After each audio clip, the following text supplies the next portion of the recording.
சொல்லிருக்கு பாருங்க அம்மா. உலகத்துல அதை விட வேற எதுவுமே கிடையாது. ஒவ்வொரு தாய் சொல்லும் போது அம்மா நம்ம குழந்தை வார்த்தை சொல்லும் போது அதுவுமே அதை விட பெருசு வேற எதுவுமே இருக்காது. இங்க வந்திருக்கிற அத்தனை தாய்மார்களுக்கு புரியும். ஆனா அப்படி ஒரு அம்மாங்கிறது வார்த்தை இன்னைக்கு தமிழ்நாட்டுல கொச்சப்படுத்துற அளவுக்கு இருக்கு. பால் ஊத்தி குழந்தைங்க வளர்க்கறது அம்மா பார்த்திருக்கோம். ஆனா சாராயம் கொடுத்து குடி குடின்னு சொல்லி ஒரு அம்மாவை நீங்க பார்த்திருக்கீங்களா? தமிழ்நாட்டுல மட்டும்தான் பார்த்திருக்கோம். இந்த அம்மா வேற யாருமே இல்லைங்க, அம்மையார் ஜெயலலிதா அவர்கள் தான். உங்களுக்கு தாலிக்கு தங்கம் கொடுக்குறாங்க. அம்மையார் சொன்னது பெண்களுக்காக நான் இருக்கேன், தாலிக்கு தங்கம் கொடுக்குறேன். நான் கேட்கிறேன், அவங்க பாக்கெட்ல இருந்து அவங்க கஜானால இருந்து அவங்க தாலிக்கு தங்கம் கொடுக்குறாங்க இல்லையே? உங்க வீட்டுல இருக்கிற உங்களுடைய வீட்டு ஆண்கள் இருக்காங்க பாருங்க, அவங்களுக்கு குடி சொல்லிட்டு தெருவுக்கு தெரு டாஸ்மாக் திறந்து வச்சிருக்கிறாங்க. சம்பாதிச்சு 100 ரூபாய் இருந்தாலும் அதிலே கிட்டத்தட்ட ஒரு 80 ரூபாய் டாஸ்மாக்ல கொடுத்துட்டு மீதி கொஞ்சம் பணத்தை வீட்டுல கொண்டு வந்து அதுக்கப்புறம் சண்டை போட்டுட்டு கொடுத்த தாலியில இருந்து தங்கத்தை பறிச்சுட்டு போய் அதுவும் அதை வச்சுட்டு டாஸ்மாக்ல குடிச்சிட்டு தெருவில் கிடப்பாங்க. அந்த டாஸ்மாக்ல சம்பாதிக்கிற பணம் தான் உங்களுக்கு தங்கம்னு சொல்லி தாலிக்கு தங்கம்னு சொல்லி கொடுத்துட்டு இருக்காங்க அம்மையார் ஜெயலலிதா அவர்கள். அப்படி ஒரு தங்கம் உங்களுக்கு வேணுமா? இன்னைக்கு அம்மையார் ஜெயலலிதா அவர்கள் ஆட்சியா நடத்துறாங்க. செய்வீர்களா செய்வீர்களான்னு அம்மையார் ஜெயலலிதா அவர்கள் கேட்கிறாங்க. இன்னைக்கு அம்மையார் ஜெயலலிதா அவர்கள் பார்த்துட்டு நான் கேட்கிறேன், 5 வருஷத்தை என்னமா செஞ்சீங்க? ஏதாவது பண்ணிருக்கீங்களா மக்களுக்கு? 1000 கோடிக்கு ஒரு தியேட்டர் வாங்க தெரியுது அம்மையார் ஜெயலலிதா அவர்களுக்கு. வெள்ளத்தால் பாதிக்கப்பட்ட மக்களுக்கு உதவி செய்யறதுக்கு அவங்க கிட்ட பணம் இல்ல. ஏன் இன்னைக்கு எங்க போனாலும் மிகப்பெரிய பெரிய போட்டோ அம்மையார் ஜெயலலிதா அவர்கள் இருக்கு. ஒரு பிளக்ஸ் வச்சிருவாங்க, தெருவில் வந்து யாருமே நடக்க முடியாது, வண்டி போக முடியாது. பள்ளிக்கூடத்துல போற பசங்க மெயின் ரோட்ல நடந்து போவாங்க. அந்த பயத்துல எப்ப எங்கிருந்து எந்த வண்டி வரும்னு தெரியாது. அந்த அளவுக்கு பேனர்ஸ். தியேட்டருக்கு போனா மத்தியானம், தியேட்டருக்கு போனா இன்டர்வலுக்கு அப்புறம் ஒரு படம் போடுவாங்க பாருங்க, அம்மையார் ஜெயலலிதா அவர்கள் சட்டசபையில பேசுறது.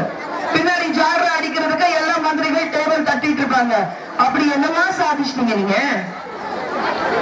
இன்னைக்கு சென்னை, கடலூர், காஞ்சிபுரம் பகுதியில் இருக்கிற மக்கள் எந்த அளவுக்கு இந்த வெள்ளத்தால் பாதிக்கப்பட்டிருக்காங்கன்னா அது இயற்கையால வந்த பாதிப்பு கிடையாது. மழை இயற்கை. அந்த வெள்ளம் இந்த அந்த அதிமுக ஆட்சியோட ராஜினத்தினால வந்தது. ஏன்னா 2 நாள் நம்ம ஜெயலலிதாக்காக காத்துட்டு இருந்தாங்க. இந்த அம்மையார் வந்தா அவங்க பேசி தண்ணி வந்து திறந்து விடணும்னா. ஆனா அம்மையார் ஜெயலலிதா அவர்களுக்கு உங்களை பத்தி அக்கறை இல்லை. உங்களுக்கு தான் நான் இருக்கேன், எனக்கு வேற யாருமே கிடையாது, எனக்கு சொந்த பேரை நான் மறந்துட்டேன், நீங்க என்ன அம்மா சொல்றீங்க அதுக்காக தான் நான் இருக்கேன், வெறும் வாயால மட்டும்தான். 1 மாசத்துக்கு அப்புறம் அதிமுக கண்டிப்பா இருக்க போறது. அம்மையார் ஜெயலலிதா அவர்கள் பர்மனண்டா கொஞ்ச நாளுக்கு போக போறாங்க, அது உறுதி. இத தமிழ்நாட்டில் இருக்கிற மக்கள் தயாராகிட்டாங்க. நீங்க பண்ண அட்டூழியம் போதும். இதுக்கப்புறம் உங்களுக்கு ஒரு வாய்ப்பை தர போறது இல்ல. எங்களுக்கு மாற்றங்கள் வேணும். மாற்றங்கள் வேணுமோ வேண்டாமா? அம்மையார் ஜெயலலிதா அவர்கள் ஜெயிலுக்கு போனாங்க. இந்த நாட்டுக்காக தியாகம் செஞ்சுட்டு ஜெயிலுக்கு போனாங்க. அளவுக்கு மீறி சொத்து குடிப்பு கேஸ்ல தானே போனாங்க. இன்னமா ஜெயில இருக்கும்போது ஒவ்வொரு மந்திரி பார்த்தீங்கன்னா ஒப்பாரி வைக்கிறாங்க. தெருவில் மன்சூர் தின்றாங்களா, ரோட்ல போறாங்க, லட்சக்கணக்கில் செலவு பண்ணிட்டு கோயில பூஜை வைக்கிறாங்க. நான் கேட்கிறேன், அமைச்சர் அக்ரி கிருஷ்ணமூர்த்தியோடைய ஒரு கரப்ஷன்ல நேர்மையான ஒரு ஆபீசர் தற்கொலை செஞ்சுட்டாரு. அப்போ அதிமுக ஒருத்தர் வந்து தெருவில் வந்து மன்சூர் தின்னாங்களா, கோயில பிரார்த்தனை பண்ணாங்களா, இதே மாதிரி ரோட்ல உட்காந்து ஒப்பாரி வச்சாங்களா? ஐயோ போயிட்டாருங்க.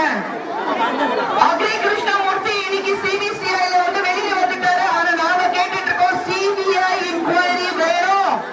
தேர்தல் யாருக்கு ஓட் போடுவீங்க? கை சின்னத்துக்கு ஓட் போடுவீங்களா? கை சின்னத்துக்கு ஓட் போடுவீங்களா? கண்டிப்பா கை சின்னம் தானே. பின்னாடி